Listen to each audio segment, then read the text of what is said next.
Hello friends, welcome to the Mirchi சமையல். இன்றைக்கி நம்மளுடைய சமையல் என்ன அப்படின்னு பார்த்தீங்கன்னா, ஒரு பச்சடி ரெசிபி தான் வந்து பார்க்க போகிறோம். வெங்காய பச்சடி, தயிர் வெங்காய பச்சடின்னு சொல்லுவாங்க, இல்லாட்டி ஆனியன் ரைத்தான்னு சொல்லுவாங்க. இது பிரியாணி, நான்வெஜ் கூட சாப்பிடும் போது நல்லா இருக்கும்.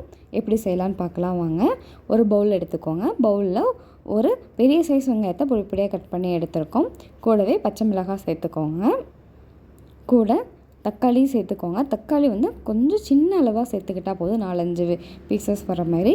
உப்பு தேவையான அளவு வந்து சேர்த்துக்கோங்க. இப்போ உப்பு போட்டு நல்லா கலந்து விட்டுருங்க. நல்லா கையால் மசிச்சு விட்டுருக்கோங்க. அந்த ஆனியன்லாம் நல்லா உதிரியாக உதுத்து விட்டுருக்கோங்க.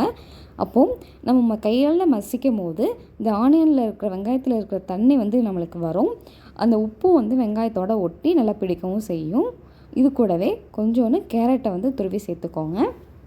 கொத்தமல்லி இலைகளையும் சேர்த்துக்கோங்க. நல்ல கெட்டியான தயிர் ஒரு 1/2 கப் வந்து சேர்த்துக்கோங்க. நல்லா வெங்காயம் முழுகிற அளவுக்கு வந்து நம்ம சேர்த்துக்கிட்டாலே போதும். கெட்டியான தயிராக வந்து சேர்த்துக்கோங்க. ஏன்னா தயிர் நேரம் ஆக ஆக தயிர் பச்சடியில் வெங்காயம் வந்து தண்ணி விட ஆரம்பிக்கும், பெரிய வெங்காயம்.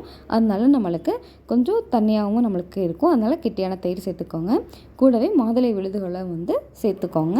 இப்போ நல்லா கலந்து விட்டு நல்லா ஒரு 1/2 மணி நேரம் நல்லா ஊற விட்டுக்கோங்க. அதுக்கப்புறம் நீங்கள் எடுத்து சர்வ் பண்ணிங்கன்னா நல்ல டேஸ்டான அருமையான தயிர் வெங்காயம் வந்து ரெடி.